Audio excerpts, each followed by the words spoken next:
हरे कृष्णा, राधे राधे दोस्तों। आज के इस वीडियो में हम जानेंगे कि घर के मंदिर में कौन सी ऐसी बातें हैं जिनको हमें ध्यान रखना चाहिए।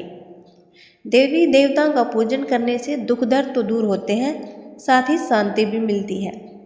इसी कारण पुराने समय से ही पूजन की परंपरा चली आ रही है। जिन घरों में हर रोज पूजा की जाती है वहाँ का वातावरण सकारात्मक और पवित्र रहता है। दरिद्रता दूर रहती है। दीपक और अगरबत्ती के धुएं से स्वास्थ्य को नुकसान पहुंचने वाले सूक्ष्म कीटाणु भी मर जाते हैं। शास्त्रों के अनुसार पूजन के लिए कई आवश्यक नियम बताए गए हैं। इन नियमों का पालन करते हुए पूजा करने का श्रेष्ठ फल प्राप्त होता है।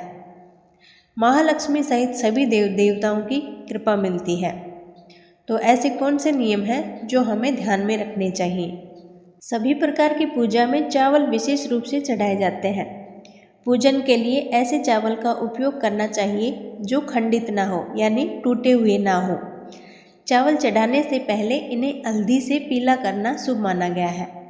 इसके लिए थोड़े से पानी में हल्दी का घोल लें और उस घोल में चावल को डुबोकर पीला किया जा सकता है। और पूजन में पान का पत्ता भी रखना चाहिए। ध्यान रखें कि पान के पत्ते के साथ इलायची, लौंग, गुलकंद आदि भी चढ़ाना चाहिए। पूरा बना हुआ पान चढ़ाएंगे तो श्रेष्ठ रहेगा। पूजन काम में इस बात का विशेष ध्यान रखना चाहिए कि पूजा के बीच में दीपक बुझना नहीं चाहिए। ऐसा होने पर पूजा का पूर्ण फल प्राप्त नहीं होता है।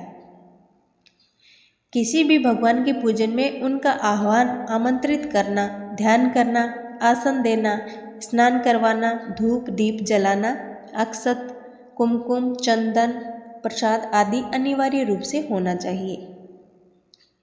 देवी देवताओं को हार, फूल, पत्तियां आदि अर्पित करने से पहले एक बार साफ पानी से अवश्य धो लेना चाहिए। भगवान विष्णु को प्रसन्न करने के लिए पीले रंग का रेशमी कपड़ा चढ़ाना चाहिए।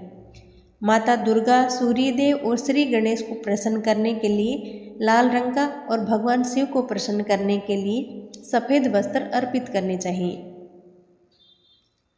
किसी भी प्रकार के पूजन में कुल देवता, कुल देवी, घर के वास्तु देवता, ग्राम देवता आदि का ध्यान करना भी आवश्यक है। इन सभी का पूजन भी जरूर करना चाहिए। पूजन में हम जिस आसन पर बैठते हैं उसे पैरों से इधर उधर खिसकाना नहीं चाहिए। आसन को हमेशा हाथों से खिसकाना चाहिए। यदि आप प्रतिदिन घी का दीपक जलाते हैं तो घर के कई वास्तु दोष भी दूर हो जाते हैं। सूर्य, गणेश, दुर्गा, शिव और विष्णु ये पंचदेव कहलाते हैं और इनकी पूजा सभी कार्यों में अनिवार्य रूप से की जाती है। प्रतिदिन पूजन करते समय इन पंचदेवों का ध्यान करना चाहिए। इससे लक्ष्मी कृपा और समृद्धि प्राप्ति होती है। तुलसी के पत्तों को 11 दिनों तक बासी नहीं माना जाता है।